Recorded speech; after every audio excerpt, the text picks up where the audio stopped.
Naga Sastra Sabu Inten, halaman 891 sampai 910. Untuk beberapa saat Gonjang berdiam diri, namun tiba-tiba terdengarlah jawabannya di luar dugaan. Orang yang suka mabuk dan berbuat tidak sepantasnya itu ternyata memiliki kesetiakawanan yang tinggi. Sebagai orang Banyu Biru, ia merasa berkewajiban melindungi Bantaran. Karena itu jawabnya, "Kenal Tuan, aku kenal betul dengan orang itu." "Nah, kalau begitu tunjukkanlah orangnya kepada kami," desak orang Pamingit itu. Kemudian terdengarlah jawabnya yang mengejutkan hati orang-orang di tanah lapang itu. "Sudah sejak berbulan-bulan ia tidak pernah menampakkan dirinya, Tuan. Karena itu aku tidak dapat menunjukkannya kepada Tuan." Tiba-tiba mata orang Pamingit itu seolah-olah akan meloncat dari batok kepalanya. Ternyata jawaban itu sama sekali tidak diduganya. Karena itu ia menjadi marah sekali. Ketika tangannya yang memegang baju Gonjang diguncang-guncangkan, Gonjang pun ikut terguncang seperti sebatang pohon yang diputar-putar badai. Sambil membentak-bentak lebih kasar, orang Pamingit itu sekali lagi bertanya, "Ayo katakanlah kepada kami, yang mana di antara kalian yang bernama Bantaran?" "Betul Tuan, ia tidak berada di sini sekarang," jawab Gonjang tergagap. "Bohong," bentak orang Pamingit itu. "Aku mendapat laporan bahwa ia berada di tanah lapang ini sekarang." "Nah Tuan, kenapa Tuan tidak bertanya kepada orang yang melaporkan itu saja?" sahut Gonjang. Orang Pamingit itu tidak menjawab lagi, tetapi sebuah pukulan yang keras melayang ke wajah Gonjang. Dengan kerasnya orang itu terdorong ke belakang dan kemudian terjatuh dengan kerasnya. Terdengarlah ia mengerang kesakitan. Namun meskipun demikian, ia tidak juga menunjukkan siapakah di antara mereka yang bernama Bantaran. Tetapi dalam pada itu, ternyata Gonjang adalah orang yang cerdik. Ia telah mencoba memancing orang Pamingit itu untuk menunjukkan kepada orang-orang Banyu Biru siapakah yang sebenarnya tidak berkhianat. Namun agaknya orang Pamingit itu pun telah berjanji untuk melindungi pengkhianat itu, sehingga orang itu tidak dibawanya serta. Bantaran yang menyaksikan peristiwa itu hatinya menjadi berdebar-debar. Ia menjadi bimbang, justru karena ia sedang berusaha untuk melindungi istri Panjawi. Kalau saat itu ia dapat ditangkap, maka bila Saraban nanti sadar kembali, nasib istri Panjawi itu pun sudah dapat dibayangkan. Sebab untuk melawan 10 orang berkuda itu agaknya di luar kemampuannya. Bantaran hampir mengenal satu demi satu orang-orang Pamingit yang akan menangkapnya. Tebu Ireng, Talang Semut, Dadahan, dan orang-orang setingkatnya. Seandainya tak seorang di antara orang Banyu Biru yang mau menunjukkannya, namun kalau orang-orang Pamingit itu meneliti satu demi satu orang yang berada di tanah lapang itu, meskipun makan waktu yang lama, akhirnya dirinya akan diketemukan juga. Sebab orang-orang Pamingit itu pun telah mengenalnya seperti ia mengenal mereka. Belum lagi Bantaran mendapat suatu cara yang sebaik-baiknya. Orang Pamingit itu telah menangkap seorang lagi. Seorang muda yang berwajah tampan, berkumis sebesar lidi. Pakaiannya terbuat dari kain lurik yang mahal. Tetapi demikian ia diseret ke depan, tubuhnya tiba-tiba serasa lumpuh. Dan ketika orang Pamingit itu membentaknya, ia menjadi pingsan. Akhirnya Bantaran mengambil suatu ketetapan untuk menyatakan dirinya di hadapan orang-orang Pamingit itu sebelum jatuh korban lebih banyak lagi. Ia akan mencoba melawan dan menimbulkan kekacauan. Sementara itu, ia berharap Nyai Panjawi sempat melarikan diri. Tetapi ketika Bantaran bermaksud membisiki Nyi Panjawi tentang maksudnya itu, tiba-tiba di antara sekian banyak orang yang berdiri di tanah lapang itu, muncullah seseorang yang bertubuh sedang, tegap, dan berdada bidang. Dengan suara yang berat namun penuh wibawa, ia berkata nyaring, "Hai orang-orang Pamingit, inilah Bantaran." Semua orang yang berada di tanah lapang terkejut mendengar pengakuan itu. Untuk sesaat kembali tanah lapang itu menjadi hening sunyi, sesunyi tanah penguburan. Tetapi dalam pada itu semua mata bergerak ke arah seorang yang berjalan perlahan-lahan namun pasti, menyibak orang-orang yang berada di depannya. menuju ke arah dua orang yang agaknya memimpin rombongan orang-orang pamingit itu. Ketika mereka melihat orang itu, sekali lagi mereka terkejut. Dan yang lebih terkejut adalah Bantaran sendiri. Orang-orang Banyu Biru menjadi bertanya-tanya di dalam hati, siapakah orang yang telah dengan beraninya menamakan dirinya Bantaran di hadapan 10 orang pamingit yang garang-garang itu? Sesaat kemudian, Bantaran menjadi sadar bahwa seseorang telah mencoba melindunginya. Namun orang itu belum pernah dilihatnya. "Nyai," bisik Bantaran kepada Nyai Penjawi, "adakah ia orang baru?" Nyai Panjawi menggelengkan kepalanya. "Aku belum pernah melihatnya, Kakang." Bantaran menarik nafas dalam-dalam. Ia mencoba menebak siapakah orang yang telah mencoba menyelamatkan dirinya itu. Tetapi tiba-tiba ia menjadi cemas atas keselamatan orang itu. Dua orang pemimpin rombongan orang-orang pamingit itu bukanlah orang yang dapat diajak berbicara. Mereka adalah Temu Ireng dan Talang Semut. Dua orang yang lebih suka mempergunakan tangannya daripada mulutnya. Apalagi pengakuan orang itu hanya akan mendatangkan bencana saja baginya. Sebab orang yang bernama Temu Ireng dan Talang Semut itu telah mengenal siapakah orang yang bernama Bantaran, sehingga pengorbanannya akan menjadi sia-sia. Sebab akhirnya mereka masih akan mencari orang yang dikehendakinya. Karena itu Bantaran ingin meloncat maju untuk mencegah pengorbanan yang dianggapnya akan sia-sia saja. Tetapi ketika ia sudah bersiap untuk meloncat dan berteriak, tiba-tiba seseorang menggamitnya. Ketika ia menoleh, ia terperanjat bukan kepalang, sampai ia tergeser dari tempatnya. Demikian terperanjatnya Bantaran sampai beberapa saat ia tidak dapat berkata-kata. Baru setelah debar jantungnya berkurang, terdengarlah ia berdesis, "Tuan, bukankah Tuan..." "Shh, jangan kau sebut nama itu," potong orang yang menggamitnya. Bantaran mengangguk-angguk cepat, namun ia masih agak bingung menanggapi kehadiran orang yang sama sekali tak disangka-sangka itu. "Tuan," sambungnya sambil tergagap, "kenapa Tuan tiba-tiba saja berada di tempat ini?" Orang itu yang tak lain adalah Maiso Jenar tersenyum lebar. "Bantaran, ketika 10 orang berkuda itu datang, kau agaknya tetap tenang. Tetapi ketika kau lihat aku, kau menjadi kebingungan." Bantaran mencoba memperbaiki jalan nafasnya sambil menjawab, "Sebab bagiku kehadiran Tuan lebih berkesan di hati daripada monyet-monyet dari pamingit itu." Sekali lagi Maiso Jenar tertawa kecil. Kemudian katanya memperingatkan Bantaran pada keadaannya kini. "Apalagi orang-orang pamingit itu akan menangkap kau." Bantaran tersadar akan bahaya yang mengancam. Tetapi bersamaan dengan itu kembali ia teringat kepada orang yang aneh yang mengaku dirinya Bantaran itu. Karena di sampingnya sekarang ada Maiso Jenar, maka disampaikannya keheranannya itu kepadanya. "Tuan, aku menjadi heran ketika seseorang mengaku bernama Bantaran dan dengan beraninya menghadapi Temu Ireng." Maiso Jenar dan Bantaran bersama-sama mengangkat wajah, memandang ke arah orang yang menamakan dirinya Bantaran, yang sekarang telah dekat benar dengan Temu Ireng dan Talang Semut. Dalam pada itu terdengar Bantaran meneruskan, "Agaknya orang itu belum mengenal siapakah mereka berdua, ditambah dengan 8 orang lainnya." "Jangan risaukan orang itu," sahut Maiso Jenar. Bantaran menoleh sambil mengerutkan keningnya. "Kenalkah Tuan dengan orang itu?" Maiso Jenar mengangguk, tetapi ia masih tetap memandang kepada orang yang menamakan diri Bantaran, yang sekarang sudah berdiri tepat di hadapan Temu Ireng. "Siapakah dia?" desak Bantaran. "Paman guruku," jawab Maiso Jenar. "Oh," suara Bantaran seolah-olah terpotong di kerongkongan. Baru kemudian ia meneruskan, "Alangkah bodohnya aku. Kalau demikian 10 orang itu sama sekali tidak akan berarti." Maiso Jenar tidak sempat memperhatikan kata-kata Bantaran, sebab pada saat itu ia melihat Temu Ireng melangkah maju. Kemudian terdengarlah suara mengguntur, "Kau yang bernama Bantaran?" Orang yang berdiri di hadapannya yang sebenarnya adalah Kebu Kanigoro menjawab dengan tenangnya, "Ya, akulah Bantaran."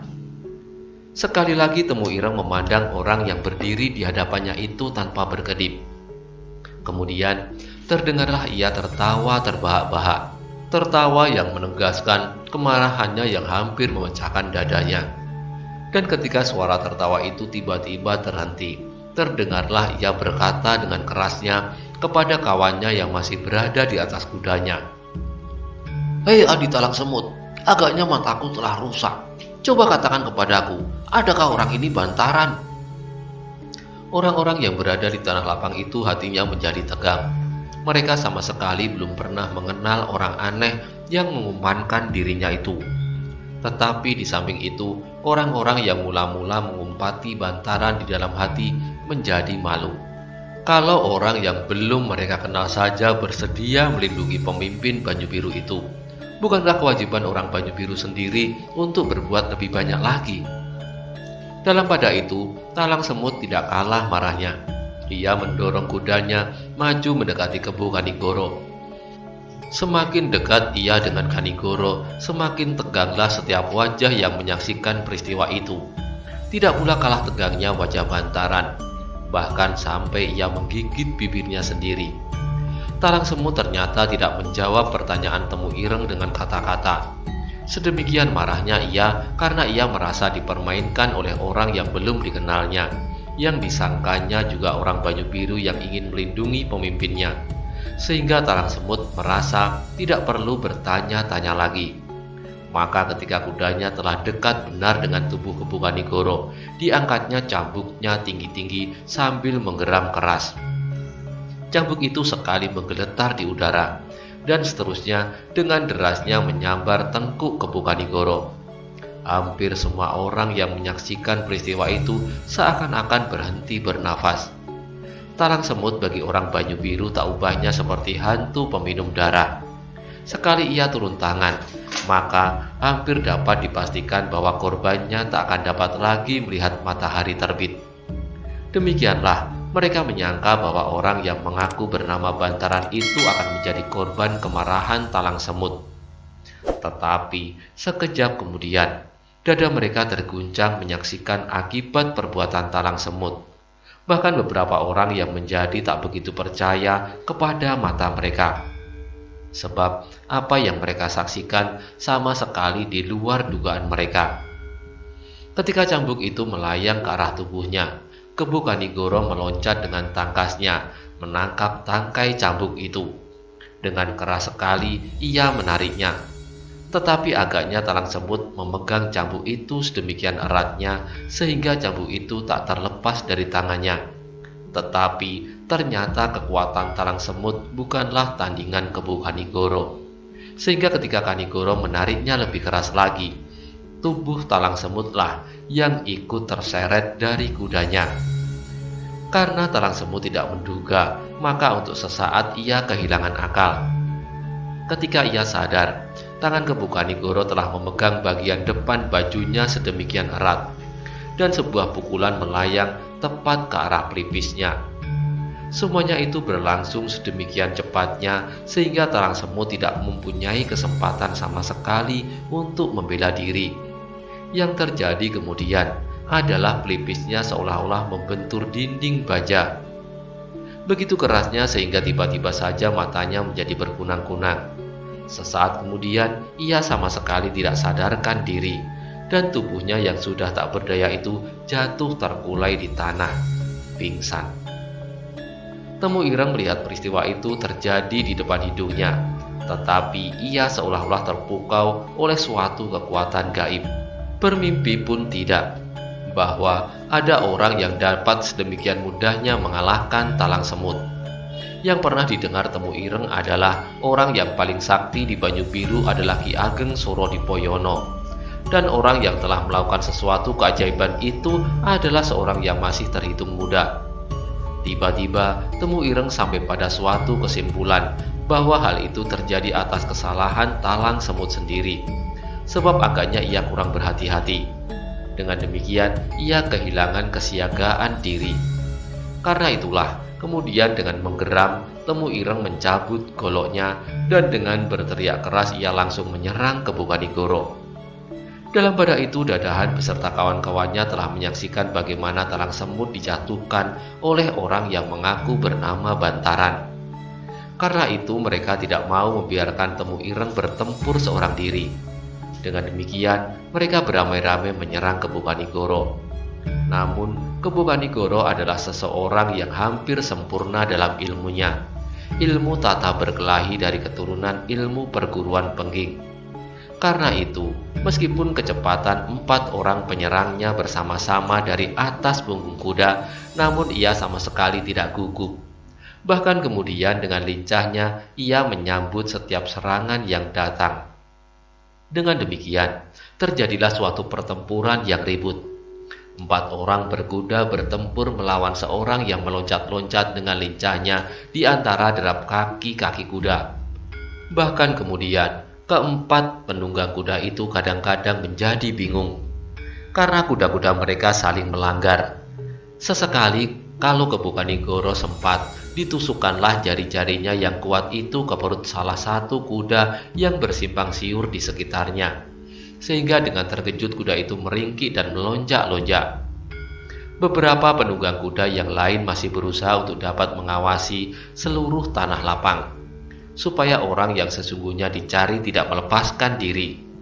Namun dalam pertempuran itu, orang-orang yang berada di tanah lapang menjadi kacau balau. Mereka berlarian ke sana kemari tak tentu tujuan, menghindarkan diri dari kemungkinan terinjak oleh kaki-kaki kuda yang seolah-olah menjadi liar. Dalam keadaan yang demikian itulah, Maeso Jenar berbisik kepada Bantaran. "Bantaran, masih adakah keluarga Penjawi yang lain yang perlu diselamatkan dari kemarahan orang Pamingit kelak? Atau barangkali keluargamu sendiri?" "Keluargaku tidak, Tuan. Mereka semua telah mengungsikan diri. Sedang keluarga Penjawi pun sudah tidak ada, kecuali seorang kakek, ayah Nyi Penjawi itu," sahut Bantaran. "Nah, kalau demikian pergilah kepada kakek itu," sambung Maeso Jenar, "supaya ia tidak memikul tanggung jawab atas peristiwa ini.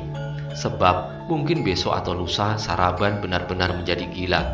Juga orang-orang yang menjadi malu atas kekalahannya dari paman guru itu."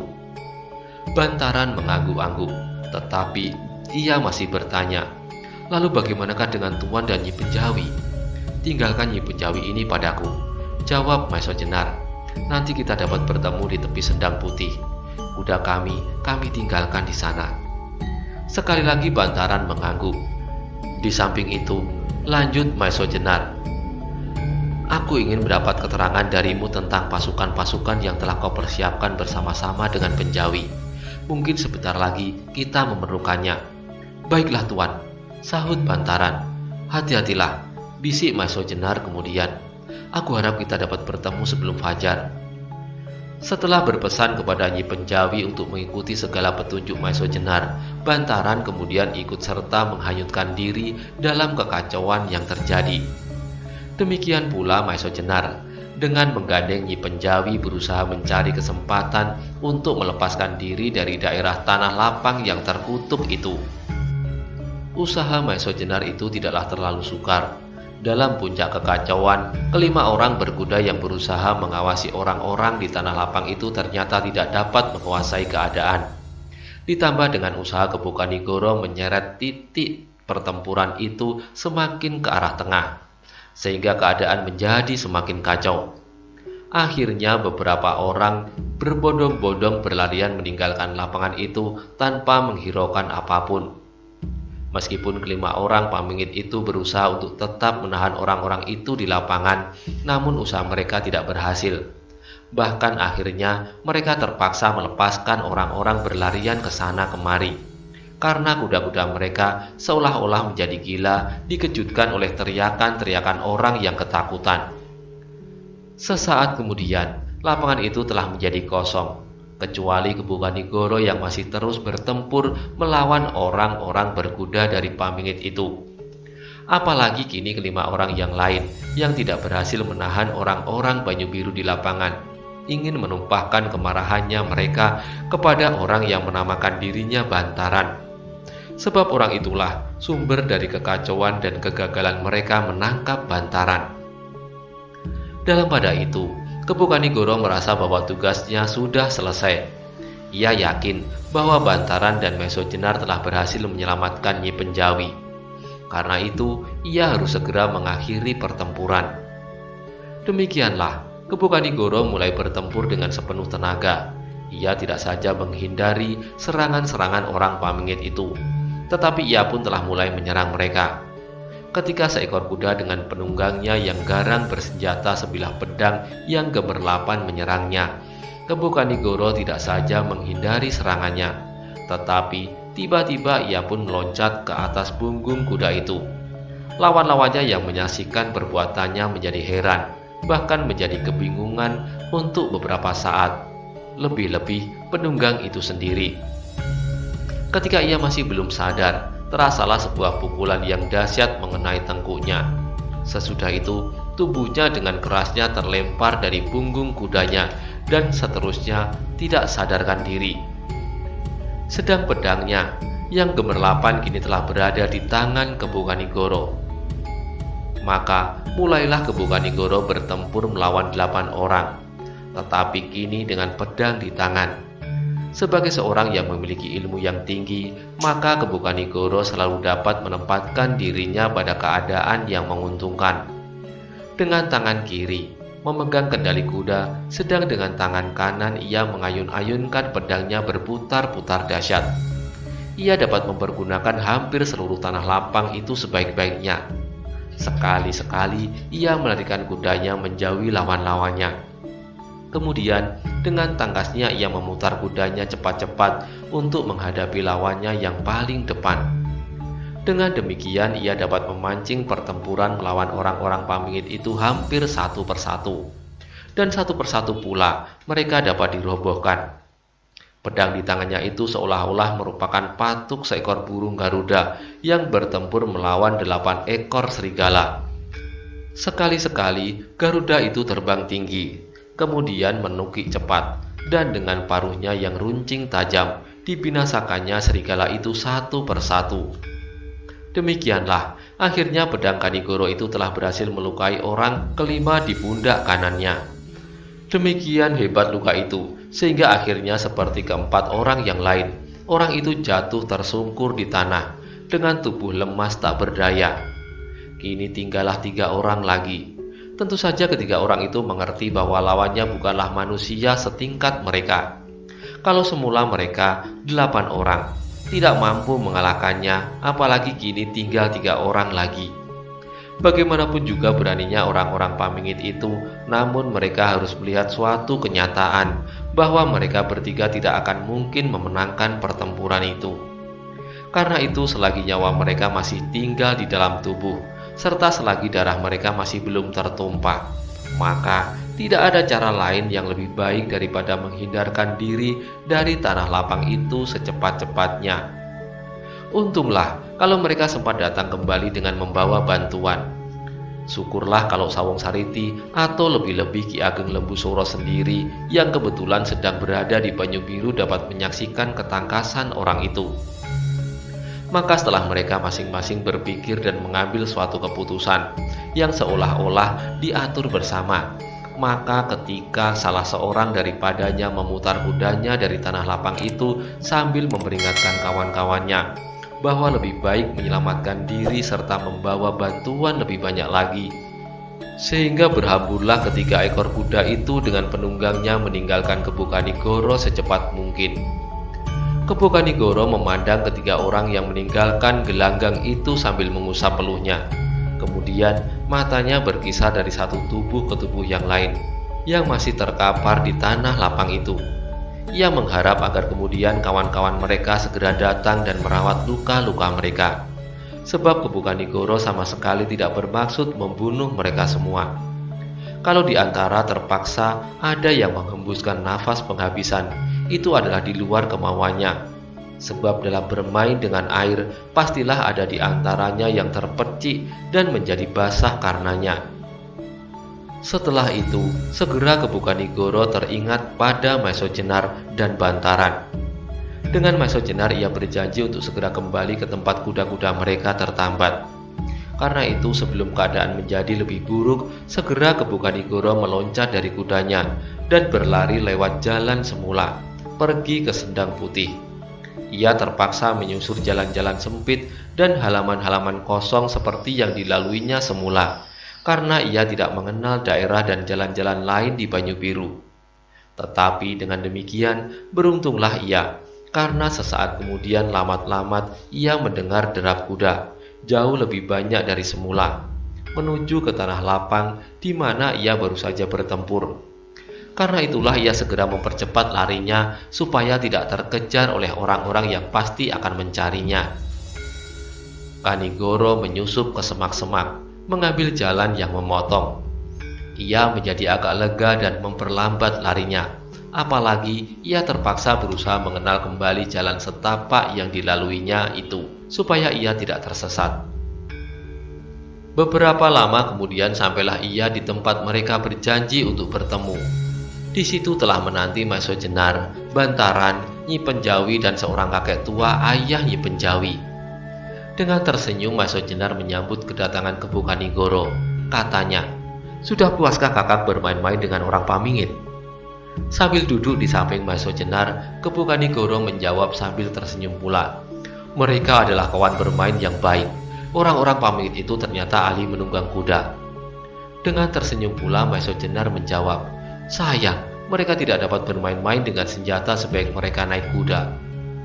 Kemudian dengan lesu Kanigoro berkata seperti kepada diri sendiri, "Aku terpaksa melukai beberapa orang di antaranya, sebab aku tidak dapat bermain-main dengan senjata sebaik di antara mereka yang terbunuh." Maiso Jenar sama sekali tidak menyahut. Ia tahu betul perasaan Kebu Kanigoro, bahwa bukanlah pada tempatnya dalam keadaan yang demikian, di mana ia tidak mempunyai persoalan langsung dengan orang-orang Pamingit itu, tangannya terpaksa menumpahkan darah. Tetapi dalam keadaan yang demikian, tak seorang pun yang akan dapat menyalahkannya, apalagi Bantaran. Sebagai seorang pemimpin Laskar Banyu Biru, ia menjadi keheran-heranan bahwa dalam pertempuran yang berlangsung itu, di mana seorang harus melawan 10 orang bersama-sama, masih juga menyesal kalau ia terpaksa membunuh lawannya. Sesaat kemudian keadaan menjadi sunyi. Masing-masing membiarkan angan-angannya mengembara ke daerah yang berbeda-beda. Kemudian terdengarlah kembali Maiso Jenar berkata kepada Bantaran, "Bantaran, aku masih ingin mendapat beberapa keterangan tentang laskarmu dan Laskar Penjawi. Sebab mau tidak mau, apabila Ki Ageng Lembusoro dan Sawung Sariti tetap pada pendiriannya, kita akan memerlukannya." Bantaran menggeser duduknya, kemudian menjawabnya, "Laskar kami sebenarnya tidaklah begitu banyak, Tuan. Apalagi sampai saat ini kami sama sekali tidak mendapat bimbingan yang baik. Apakah artinya kami berdua, aku dan Penjawi, sedang yang kami hadapi adalah Ki Ageng Lembusoro dan putranya Sawung Sariti. Sedangkan tingkat keterampilan kami tidaklah lebih daripada pengawal-pengawal Lembusoro itu. Tetapi bagaimana dengan tekad mereka?" Sela Maiso Jenar, "Itulah yang mendorong kami untuk tetap berjuang. Mereka ternyata bersedia menunggu pemimpin mereka, Ki Ageng Gajah Soro atau putranya, Aryo Saloko yang hilang itu." "Bagaimanakah dengan Wanamerta?" Maiso Jenar mencoba bertanya. "Orang tua itu pun telah meninggalkan Banyu Biru," jawab Bantaran. "Tetapi kami belum mengetahuinya di mana ia berada." Maiso Jenar mengangguk-anggukkan kepalanya. Kemudian ia berkata, "Bantaran, agaknya Wanamerta benar-benar belum berhasil mencari hubungan dengan kalian. Ketahuilah bahwa Wanamerta telah berhasil menyusul putra Ki Ageng Gajah Soro." "Aryo Saloko," potong Bantaran terkejut. "Ya," jawab Maiso Jenar, "dan selama ini Aryo Saloko dalam keadaan selamat." "Syukurlah," sahut Bantaran. "Memang demikianlah berita yang pernah aku dengar, meskipun aku belum meyakini sebelumnya. Sekarang karena Tuan yang menyatakan dan mengatakannya, maka aku dapat mempercayainya." "Dari mana kau dengar berita itu?" tanya Maiso Jenar. "Aku tidak jelas sumbernya," jawab Bantaran. "Tetapi aku kira dari orang-orang Pamingit. Sebab aku dengar mereka sedang mencari untuk membunuhnya. Bahkan yang kami dengar, Aryo Saloko selalu bersama-sama dengan Tuan." Berita itu benar, hampir seluruhnya. Bahkan Sawung Sariti sendiri sudah untuk kedua kalinya berusaha membunuh Aryo Saloko dengan tangannya. Mendengar keterangan itu, Bantaran mengangkat kepalanya. Bagaimanapun ia tersinggung atas kelakuan Sawung Sariti. Maka katanya, untunglah bahwa Aryo Saloka dapat Tuan selamatkan. Ia telah dapat menyelamatkan dirinya sendiri, jawab Maiso Jenar. Bantaran menjadi heran mendengar jawaban itu. Sawung Sariti pada saat-saat terakhir telah menjadi seorang pemuda yang tangguh. Berkat tuntunan kakeknya, Ki Ageng Surodipoyono. Meskipun seandainya Aryo Saloka mendapat tuntunan dari Maiso Jenar, apakah anak itu akan dapat menyamai ketangguhan Sawung Sariti? Sebab Ki Ageng Surodipoyono adalah seorang yang sukar dicari tandingannya. Tetapi Bantaran tidak mau menanyakannya. Ia takut kalau dengan demikian akan dapat menyinggung perasaan Maiso Jenar. Dalam pada itu, Maiso Jenar meneruskan, "Yang penting bagimu Bantaran, peliharalah tekad dan kesetiaan laskarmu terhadap perjuangan yang telah dirintisnya. Dalam waktu yang singkat, aku akan membawa Aryo Saloka ke tengah-tengah mereka." Tiba-tiba dada Bantaran terasa seolah-olah mengembang karena kegembiraan. Kalau Aryo Saloka berada di tengah-tengah mereka, maka laskarnya akan menjadi laskar yang bertekad baja, yang tidak lagi memperhitungkan hidup dan mati yang memang di luar kekuasaan manusia. Karena itu, Maiso Jenar meneruskan, "Bersiaplah menghadapi masa yang menentukan." "Baiklah Tuan," jawab Bantaran mantap. "Akan kami kabarkan hal ini kepada mereka, supaya mereka merasa bahwa apa yang mereka lakukan itu mempunyai arti bagi tanah perdikan mereka." "Kalau demikian, kemana aku harus membawa Aryo Saloka?" sahut Maiso Jenar. "Ke Gedong Songo, Tuan," jawab Bantaran cepat. "Di sekitar candi itu kami menempatkan laskar kami." "Baiklah, dan beruntunglah aku dapat bertemu dengan kau di sini, sehingga aku mendapat banyak bahan untuk saat-saat terakhir." Demikianlah mereka mengakhiri pembicaraan. Setelah sekali lagi Maiso Jenar berjanji akan membawa Aryo ke Candi Gedong Songo, maka bersama dengan Kepu Kanigoro ia minta diri untuk segera kembali ke Karang Tumaritis, di mana Aryo Saloka pasti telah menunggunya. Bersamaan dengan itu, berangkat jugalah Bantaran lewat jalan-jalan hutan membawa istri Penjawi beserta ayahnya untuk berkumpul kembali dengan laskarnya. Setelah beberapa hari ia berkeliaran di daerah sekitar Banyu Biru untuk melihat perkembangan daerah itu. Namun kali ini, dengan bangga ia akan dapat berkata kepada laskarnya tentang apa yang disaksikannya di Banyu Biru. Pertemuannya dengan Maiso Jenar yang tanpa diduga-duganya, serta yang terakhir bahwa mereka boleh mengharap dalam waktu yang singkat Maiso Jenar akan membawa Aryo ke tengah-tengah mereka. Dalam perjalanan kembali ke Karang Tumaritis, Maiso Jenar dan Kepu Kanigoro tak henti-hentinya membicarakan kemunduran-kemunduran yang terjadi di Banyu Biru. Kemunduran dalam segala bidang. Namun, mereka masih menduga-duga apakah sebabnya Ki Ageng Surodipoyono masih berdiam diri. Demikianlah mereka menempuh perjalanan melintasi padang-padang rumput, hutan-hutan yang tidak begitu lebat, mendaki lambung-lambung bukit, serta menuruni lereng-lerengnya, untuk kemudian sampai ke daerah persawahan yang membentang luas di hadapan mereka. Setelah mereka bermalam di bawah bentangan langit biru, pedukuhan yang tampak di hadapan mereka, seperti pulau-pulau yang tersembul dari lautan, adalah pedukuhan gedangan. Oleh hembusan angin yang cepat-cepat lambat, butir-butir padi yang sudah mulai menguning tampak seperti wajah lautan yang berombak-ombak. Jauh di ujung desa, tampaklah beberapa puluh orang perempuan seperti semut yang terapung-apung, sudah mulai menuai padi. Maiso Jenar dan Kepu Kanigoro melihat semuanya itu dengan wajah cerah. Mereka ikut bersama-sama dengan para petani gedangan, merasa gembira bahwa hasil jerih payah mereka selama beberapa bulan kini sudah dapat dipetik hasilnya.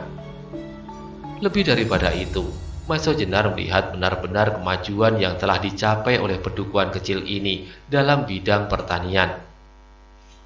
Setelah puas memandang sawah yang terbentang di hadapan mereka itu, segera mereka menarik kekang kuda masing-masing, dan berjalanlah kuda-kuda mereka seenaknya. Burung-burung liar yang terkejut karena suara telapak kaki kuda itu beterbangan terpencar-pencar. sedang butiran-butiran padi yang penuh berisi, seolah-olah merundukkan batang-batang mereka kepada kedua orang yang baru datang itu. Maiso Jenar dan Kebu Kanigoro bagi orang-orang Gedangan adalah orang-orang yang sangat dihormati, karena mereka berdua telah banyak memberikan jasa mereka kepada pedukuhan kecil itu. Karena itu, ketika seseorang melihat kehadiran mereka, ia segera berlari-lari melaporkan kepada pejabat-pejabat pedukuhan. Sehingga sesaat kemudian ributlah pendopo kelurahan Gedangan. Mereka segera bersiap-siap untuk menyambut kedatangan tamu-tamu mereka. Ketika Maiso Jenar dan Kebu Kanigoro sampai di halaman kelurahan, bahkan mereka menjadi terkejut. Mula-mula mereka heran, apakah yang terjadi di kelurahan itu sehingga banyak orang hilir mudik ke sana kemari. Tetapi ketika akhirnya mereka mengetahui duduk perkaranya, mereka menjadi geli. Hal yang sedemikian itu sebenarnya sama sekali tak mereka kehendaki, sebab apa yang mereka lakukan tidak lebih dan tidak kurang daripada melakukan kewajiban mereka sebagai manusia yang mengabdikan diri pada sumbernya serta hasil pancaran dari sumber itu. Tetapi rakyat Gedangan itu menjadi kecewa ketika mereka mengetahui bahwa Maiso Jenar dan Kebu Kanigoro tidak dapat terlalu lama tinggal di pedukuhan mereka, sebab suatu kewajiban yang penting telah menanti. Mereka hanya dapat bermalam 1 malam saja.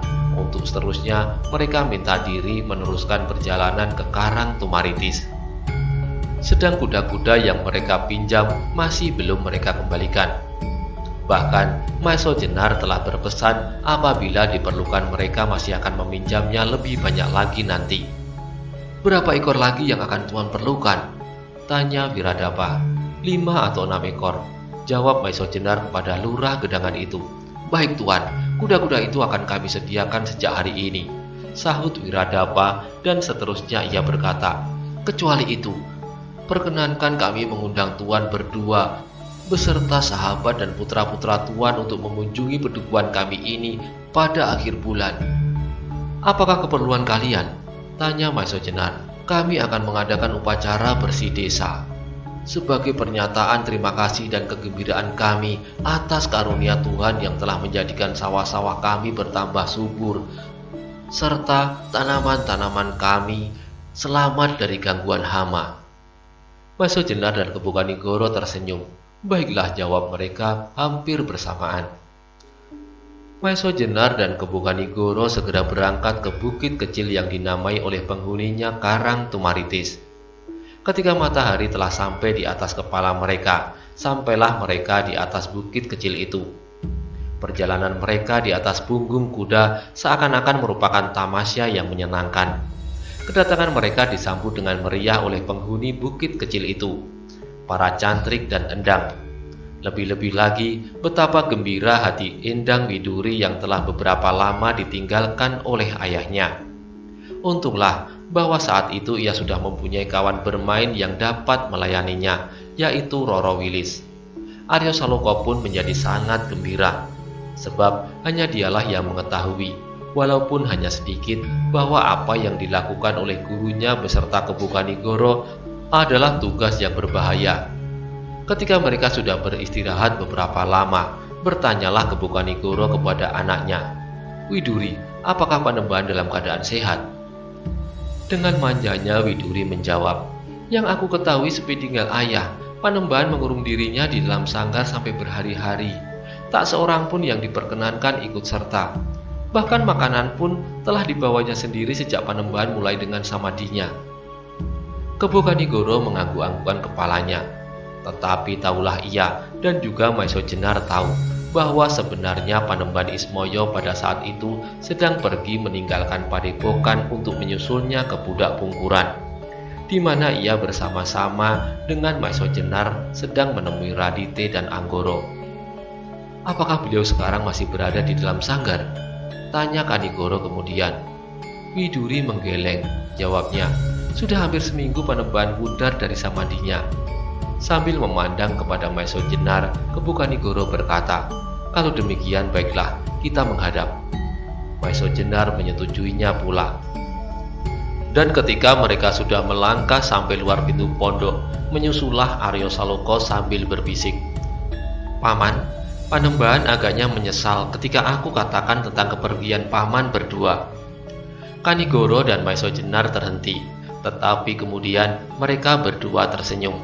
Jawab Kanigoro, "Kami akan mencoba menjelaskan kepada Panembahan." "Mudah-mudahan Panembahan dapat mengerti," sahut Aryo Saloka. "Aku kira demikian," sahut Maiso Jenar. "Nanti sudah kami menghadap, aku beritahukan kepadamu." Aryo Saloka mengangguk, tetapi hatinya masih juga gelisah. Jangan-jangan Panembahan masih tetap kecewa terhadap gurunya serta Kebu Kanigoro. Tetapi ia sudah tidak berani bertanya lagi. Ketika Kebu Kanigoro dan Maiso Jenar sampai di rumah kediaman Panembahan Ismoyo, Panembahan tua itu ternyata sedang duduk di hadap beberapa orang cantrik tertua. Agaknya ada sesuatu yang sedang mereka perbincangkan. Ketika dilihatnya kedatangan Kebu Kanigoro dan Maiso Jenar, maka dengan perasaan gembira mereka berdua disambutnya serta segera dipersilahkan masuk. "Marilah Angger berdua, beberapa hari ini aku menjadi gelisah atas kepergianmu berdua. Syukurlah kalau kau berdua tidak menemui halangan sesuatu." Kebu Kanigoro dan Maiso Jenar mengangguk hormat sebagai pernyataan bakti mereka kepada Panembahan tua itu. "Agaknya kalian berdua menjadi gembira karena perjalanan itu. Ternyata wajah kalian bertambah segar," sambung Panembahan Ismoyo. Kebu Kanigoro dan Maiso Jenar tidak menjawab. Mereka hanya menundukkan muka mereka, sebab tak ada yang akan mereka katakan, karena Panembahan Ismoyo telah mengetahui seluruhnya. Tetapi tiba-tiba Panembahan Ismoyo berkata kepada para cantrik, "Cantrik-cantrik sekalian, aku perkenankan kalian meninggalkan ruangan ini. Sediakanlah makan siangku. Aku ingin setelah ini makan bersama-sama dengan Kanigoro dan Maiso Jenar." Maka mundurlah para cantrik dari ruangan itu untuk mempersiapkan makan siang Panembahan Ismoyo. Sepeninggal para cantrik, barulah Panembahan bertanya segala sesuatu mengenai perjalanan kembali Maiso Jenar dan Kebu Kanigoro. Dan kepada Panembahan itu diceritakan pula bagaimana keadaan Banyu Biru sekarang, kemunduran dalam segala bidang, terutama kemunduran akhlak. "Panembahan," kata Maiso Jenar kemudian, "menurut pertimbanganku, segala sesuatu yang terjadi di Banyu Biru itu harus segera dihentikan dengan mengembalikan Aryo Saloka ke sana, atau lebih-lebih kalau mungkin Kakang Gajah Suro." Panembahan Ismoyo mengangguk-anggukkan kepalanya. Ia merasa ditagih janji, sebab merasa bersanggupan untuk membebaskan Gajah Suro. Tetapi untuk melaksanakan kesanggupan itu agaknya tidak terlalu mudah. Karena itu ia menjawab, "Kau benar Maiso Jenar, bawalah Aryo Saloka lebih dahulu. Aku masih belum dapat membebaskan ayahnya. Aku harap hal ini segera terjadi. Dan bukankah sangat mengembirakan kalau Gajah Suro nanti dapat kembali ke Banyu Biru setelah Banyu Biru dapat dipulihkan? Dan apa yang terjadi sebelum itu seolah-olah hanya suatu peristiwa dalam mimpi, meskipun mimpi yang menyedihkan." Maiso Jenar masih merenungkan masalah-masalah yang akan dihadapinya. Kalau saja tidak ada persoalan yang lebih besar yang akan langsung mempengaruhi pemerintahan Demak, maka cara yang semudah-mudahnya untuk membebaskan Ki Ageng Gajah Suro adalah menyerahkan kembali Kiai Nagasasra dan Kiai Sabu Inten. Tetapi ternyata cara itu tidak dapat ditempuhnya, sebab Banyu Biru bagi Demak hanyalah merupakan sebagian saja dari seluruh persoalan. Namun ia percaya kepada Panembahan Ismoyo. Panembahan itu pasti akan menemukan suatu cara untuk membebaskan Gajah Suro, dengan atau tanpa Kiai Nagososro dan Kiai Sabu Inten. Syukurlah kalau nanti Gajah Suro dapat menjumpai tanah perdikan sudah pulih kembali, meskipun belum seluruhnya. Tetapi setidak-tidaknya Gajah Suro merasa bahwa ia kembali ke tanahnya sendiri, seperti pada saat ditinggalkan. Kemudian diceritakan pula oleh Maiso Jenar pertemuannya dengan Bantaran, salah seorang pemimpin Laskar Banyu Biru, serta pasukannya di sekitar Candi Gedong Songo. Akhirnya, Panembahan Ismoyo menyetujui permintaan Maiso Jenar untuk mengajak Kanigoro serta dalam usahanya mengembalikan Banyu Biru ke dalam tangan Aryo Saloka. Sebab tanpa orang-orang yang lebih tua itu, Aryo Saloka tidak akan mampu melakukan pekerjaan berat itu. Tetapi kau jangan terlalu tergesa-gesa, Maiso Jenar. Panembahan Ismoyo menasihati, sebab apa yang akan dilakukan oleh Aryo Saloka adalah pekerjaan yang sulit. Mula-mula kau harus berusaha untuk menjelaskan masalahnya tanpa pertumpahan darah. Kau dapat membawa laskar yang dipimpin Bantaran hanya untuk membuat keadaan seimbang, supaya keseimbangan itu diperhitungkan pula oleh Lembu Soro. Sebab apabila ia hanya berhadapan dengan kalian berdua beserta Aryo Saloka, maka mereka pasti akan berkeras kepala. Selain daripada itu, kau harus mempersiapkan Aryo Saloka untuk menghadapi setiap kemungkinan yang akan terjadi, lahir dan batin, supaya dalam setiap keadaan hatinya tidak terguncang dan kehilangan keseimbangan. Demikianlah, Maiso Jenar mendapat banyak sekali bekal yang perlu baginya untuk memenuhi kesanggupannya kepada Ki Ageng Gajasoro pada saat orang itu pergi meninggalkan Banyu Biru dan menitipkan anaknya kepadanya. Setelah makan siang bersama-sama dengan Panembahan Ismoyo dan Kepu Kanigoro, maka segera Maiso Jenar minta diri untuk beristirahat. Namun demikian, ia tidak dapat melepaskan diri dari persoalan-persoalan yang selalu membelit hatinya, persoalan Banyu Biru. Agaknya Aryo Saloka pun hampir tidak sabar menanti Maiso Jenar. Ketika ia melihat gurunya itu datang, segera ia bertanya, apakah Panembahan Ismoyo marah kepadanya. Dengan tersenyum, Maiso Jenar menjawab, Panembahan bukanlah orang yang dapat marah. Apakah kau pernah lihat Panembahan marah? Arya menggeleng, tetapi ia menjawab, aku selalu cemas bahwa Panembahan akan marah untuk pertama kalinya kepada Paman dan Paman Kanigoro. Maiso Jenar tertawa kecil, kemudian sahutnya, tidak, Panembahan tidak marah. Ia hanya memberi aku dan Kakang Kanigoro nasihat. Dan nasihat-nasihat itu akan sangat berguna bagiku dan Kakang Kanigoro. Sejak saat itu Maiso Jenar mencoba untuk memberi penjelasan kepada Aryo Saloka untuk melengkapi pengetahuannya tentang keadaan sebenarnya yang terjadi di Banyu Biru. Karena Aryo Saloka sekarang menurut anggapan Maiso Jenar telah cukup siap untuk mengetahui segala-galanya. Maka Maiso Jenar kini tidak lagi menyembunyikan sesuatu. Juga dijelaskan apa yang sekarang terjadi kalau keadaan yang demikian dibiarkan berlarut-larut. Aryo Saloka mendengarkan semua penjelasan itu dengan menekan dada. Ia telah dapat merasakan betapa jeleknya keadaan Banyu Biru sepeninggal ayahnya. Hampir setiap malam, ia duduk bercakap-cakap dengan Maiso Jenar, yang kadang-kadang ditemani Kepu Kanigoro, Roro Wilis, dan Endang Widuri. Apa yang mereka percakapkan selalu berkisar pada masalah Banyu Biru. Apalagi kalau Wanamerta berkesempatan untuk ikut serta berbicara. Banyak sekali cerita yang dapat membakar dada Aryo Saloka.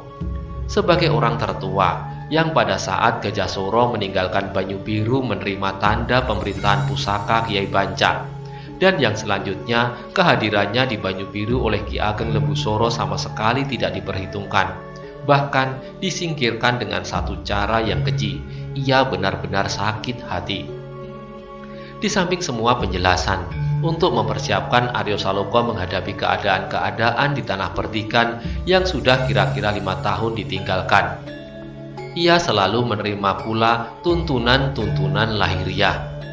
Setiap hari ia masih harus berlatih sekeras-kerasnya, menambah pengetahuan tata pertempuran dan olah senjata. Dalam keadaan yang demikian, terasalah betapa perkembangan jasmaniah Aryo Saloka menjadi bertambah cepat setelah orang aneh yang mengenakan jubah memijiti hampir seluruh tubuhnya pada suatu malam setelah ia bertempur melawan Sawung Sariti. Untunglah bahwa di bukit kecil itu ia mempunyai banyak kawan berlatih. Endang Widuri yang memiliki cabang keturunan ilmu yang sama dengan ilmunya, Roro Wilis dari perguruan Pandan Alas, serta Maiso Jenar dan Kepu Kanigoro. Meskipun sebenarnya Aryo Saloka kadang-kadang bertanya di dalam hati tentang persamaan yang sedemikian dekatnya antara Kepu Kanigoro dengan gurunya, Maesho Jenar. Namun pertanyaan itu tetap disimpannya. Sejalan dengan itu, kadang-kadang ia menjadi heran pula bahwa ilmu gurunya sendiri agaknya menjadi jauh berkembang, seolah-olah berkembang dengan sendirinya. Tetapi juga keheranan ini disimpannya di dalam hati. Sudah tentu bahwa dalam keadaan demikian, tidak saja Aryo Saloka sendiri yang berhasil memperkuat dirinya lahir batin, tetapi juga kawan-kawannya berlatih. Mereka ternyata saling menerima dan memberi. Ilmu pedang yang luar biasa lincahnya dari perguruan Pandan Alas dalam keserasiannya dengan ilmunya. Sebaliknya, keteguhan serta gerak-geraknya yang kuat dapat mempengaruhi keterampilan Roro Wilis. Sedangkan kenakalan Idang Widuri pun kadang-kadang dapat memberi banyak ilham kepada Aryo. Sehingga dalam ilmunya, kadang-kadang sifat itu terungkap dalam gerak-gerak yang tampaknya tidak masuk akal dan kurang berhati-hati, namun sebenarnya mempunyai segi-segi yang mengelabuhi lawan. Ketika segala sesuatunya telah dirasa cukup, sampailah Maesho Jenar pada taraf terakhir dari pekerjaannya menjelang keberangkatan mereka ke Banyu Biru, yaitu mematangkan jiwa Aryo Saloka menghadapi segala macam kemungkinan. Kemungkinan yang paling menyenangkan sampai kemungkinan terakhir yang dapat saja terjadi, yaitu gugur dalam menunaikan kewajiban sucinya. Tetapi jiwa Arya memang sudah mendapat tempaan yang luar biasa sejak bertahun-tahun terakhir. Kesulitan hidup yang hampir setiap hari dijalani, sulit lahir batin, adalah bekal yang baik dalam pekerjaannya itu. Di samping itu, Maesho Jenar tidak pula lupa menunjukkan bahwa apa yang akan dilakukan itu adalah suatu usaha. Usaha yang wajib diperjuangkan oleh manusia untuk mencapai cita-citanya. Namun, segala keputusan terakhir dari semua masalah terletak di tangan Tuhan yang Maha Kuasa. Demikianlah, akhirnya Maesho Jenar menyampaikan segala macam persiapan dan anggapannya bahwa segala sesuatunya sudah cukup kepada Panembahan Ismoyo. Bersamaan dengan itu, ia mohon diri bersama muridnya untuk menunaikan kewajibannya, serta sekali lagi ia mohon kepada Panembahan untuk mengizinkan Kebu Kanigoro pergi bersamanya. Panembahan Ismoyo memandang Maesho Jenar dengan hampir tak berkedip. Ini adalah suatu masalah yang paling rumit, yang selalu tumbuh hampir setiap saat. Alangkah menyedihkan bahwa seseorang melakukan persiapan sampai seteliti-telitinya untuk melakukan tindakan kekerasan. Padahal, seharusnya setiap bentuk kekerasan pasti harus ditentang. Tetapi ia tidak dapat menyembunyikan kenyataan bahwa di antara anak manusia di dunia ini masih saja ada yang sama sekali tidak menghiraukan kemanusiaannya, yang dengan segala macam cara menindas manusia-manusia yang lain. Dan terhadap manusia-manusia yang demikian itu, wajarlah bahwa ada usaha-usaha untuk mencegahnya. Usaha terakhir pencegahan itu adalah dengan cara yang sama sekali menyimpang dari tuntutan cinta kasih manusia. Sebab kadang-kadang yang harus dilakukan adalah nampaknya berlawanan dengan ungkapan cinta kasih itu sendiri, yaitu kekerasan, perkelahian, dan bahkan kadang-kadang persoalan hidup dan mati. Karena persoalan-persoalan yang demikian itulah, maka selalu timbul pertentangan di dalam diri. Pertentangan antara hakikat dari pengabdian diri terhadap manusia sebagai tempat untuk meletakkan pengabdian yang tertinggi dengan penuh cinta kasih sebagaimana Tuhan melimpahkan cinta kasih-Nya kepada manusia, serta kenyataan bahwa manusia itu sendiri telah menodainya. Disinilah kadang-kadang dijumpainya persimpangan jalan antara tujuan dengan cara pengabdian. Namun demikian, bukanlah segala cara dapat dibenarkan untuk mencapai tujuan. Sebab dalam hal yang demikian, kaburlah batas antara tujuan yang hendak dicapai dengan mengorbankan tujuan itu sendiri sebagai puncak pengabdian. Dalam hal yang demikian itu, apabila segala macam cara dapat dibenarkan, maka akan timbullah fitnah, kebiadaban, kekejaman, dan kesewenang-wenangan yang justru menghilangkan nilai tertinggi dan tujuannya, yaitu manusia. Terhadap Maiso Jenar dan Kebukanigoro, Panembahan Ismoyo tidak tedeng aling-aling. Dan karena itulah, maka Panembahan Ismoyo sendiri masih mempergunakan dua bentuk selama ini. Orang berjubah abu-abu yang sakti dan seorang Panembahan yang menjauhkan diri dari daerah keduniawian. Mendengar uraian itu, Kebukanigoro dan Maiso Jenar hanya dapat menundukkan wajah mereka dengan takzimnya. Namun di dalam dada mereka bergolaklah pertanyaan-pertanyaan yang tak terucapkan. Pertanyaan tentang diri mereka, tentang Aryo Saloka yang terusir dari Banyu Biru, dan tentang hak yang sudah terampas dari tangannya. Namun meskipun pertanyaan itu tidak terucapkan, agaknya Panembahan Ismoyo dapat mengertinya. Karena itu katanya, "Karena itu Maiso Jenar, kau harus dapat mencari keserasian dari cara dan tujuan pengabdian. Dan dari sinilah nanti akan tampak bahwa seseorang memiliki ketinggian budi yang tidak sama. Ada orang yang berbudi luhur dan berjiwa besar, dan ada orang yang berbudi rendah dan berjiwa kecil. Ada orang yang mengumandangkan nilai-nilai kemanusiaan, namun akan 1001 macam semboyan.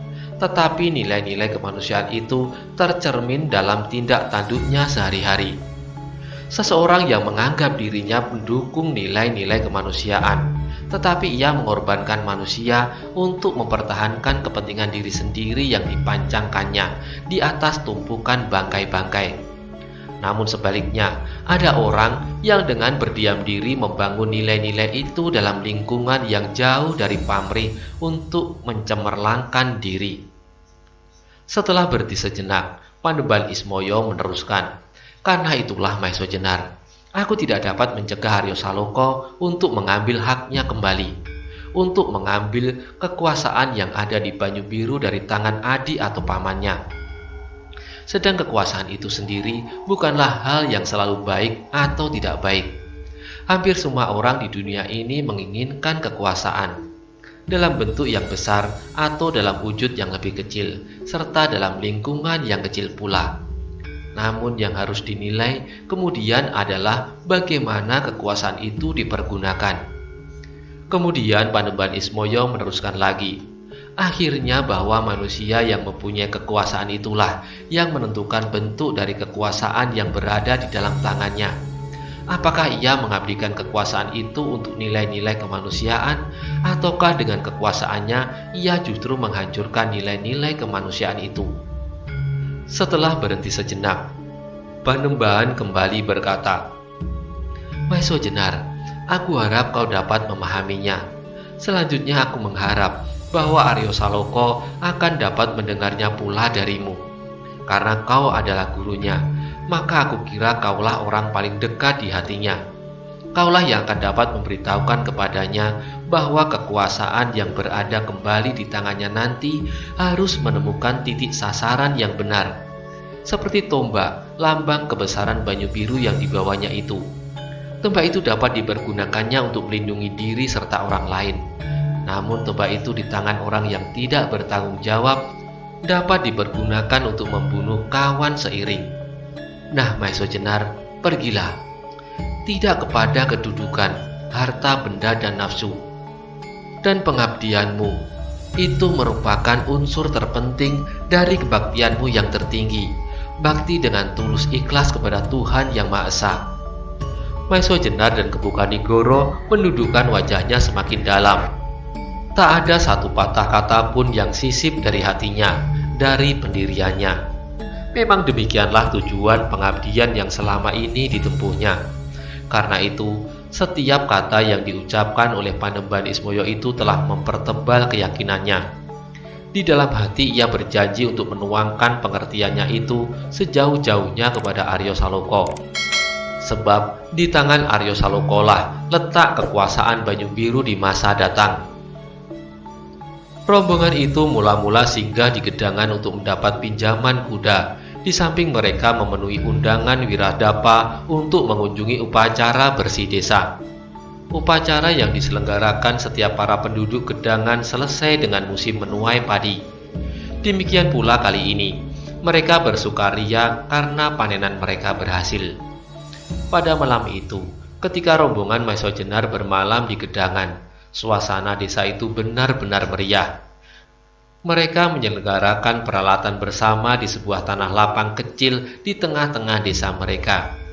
Setiap keluarga datang dengan membawa ancak berisi berbagai macam makanan, nasi beserta lauk pauknya, dan bermacam-macam jenis masakan yang lain.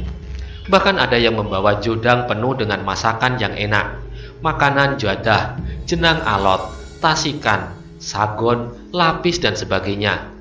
Maka apabila upacara-upacara adat telah selesai, maka segera makanan mereka itu dibagi bersama-sama dan dimakan bersama-sama pula. Demikianlah, peralatan itu benar-benar merupakan peralatan yang meriah. Sedangkan hampir seluruh desa mereka dihiasi dengan janur-janur kuning yang mereka sangkutkan di setiap regol halaman. Dan di hadapan regol desa mereka letakkan hiasan yang termeriah dengan janur-janur kuning, daun topengan, dan daun-daun yang berwarna-warni, merah, kuning, hijau, dan berbelang-belang. Demikian pula dinding yang melingkari desa mereka serta sepanjang dinding halaman rumah-rumah. Terpancang berpuluh-puluh bahkan beratus-ratus oncor yang menjadikan desa mereka terang benderang seolah-olah siang. Anak-anak gedangan pun mendapat bagian pula. Semalam suntuk mereka tidak tidur. Setelah mereka lelah berlari-larian ke sana kemari, mereka dapat menikmati pertunjukan wayang beber, pertunjukan yang mengisahkan kepahlawanan yang dipetik dari cerita Mahabharata. Demikianlah, rombongan kecil Maisojenar dapat ikut pula menikmati kemeriahan malam bersih desa di gedangan itu. Mereka ikut serta bergembira bersama-sama penduduk gedangan dan kemudian ikut serta dengan mereka mengunjungi pertemuan di pendopo kelurahan serta menikmati upacara tari-tarian sebagai pernyataan terima kasih pula atas panenan mereka yang berhasil. Tetapi dalam pada itu, Aryo Saloka menjadi semakin terenyuh di dalam hati. Teringatlah segala kemeriahan upacara tanah perdikan baju biru pada masa kecilnya. Pada masa ayahnya masih memimpin tanah itu, dan karena itulah tekadnya menjadi semakin bulat. Ia harus mendapatkan kembali tanah itu. Ia berjanji di dalam hatinya, apabila ia harus mewakili ayahnya dalam pemerintahan tanah perdikan itu, yang dilakukannya harus menguntungkan rakyatnya. Bersambung ke halaman 911.